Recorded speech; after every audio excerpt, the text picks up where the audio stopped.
very dark. We can open up the wall here, separating the living room into the kitchen.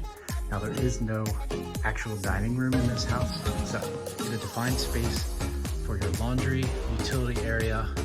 So when I look at the wall space and how the walls are currently built, you don't necessarily need to know exactly where every wall is going to go, especially when designing the basement.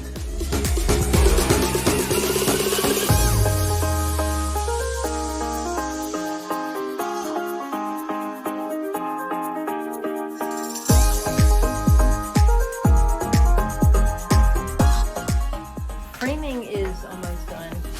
I don't know that we've passed inspection yet for our, and then we always do this river rock for our shower floors. We actually did siding, dark gray siding, and I think it looks really good. We are quite dirty. But let's take you a tour on the inside so we can show you what's going on.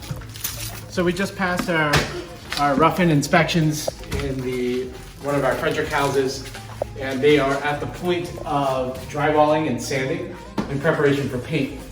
We also have our kitchen kind of in the space we're standing right here. Kitchen will be installed early next week. Kitchen's going in today. Kitchen tile is down. This will be the living room. They're prepping the floor for hardwood floor today. All the windows are new, all been replaced, all the drywall's up, been primered.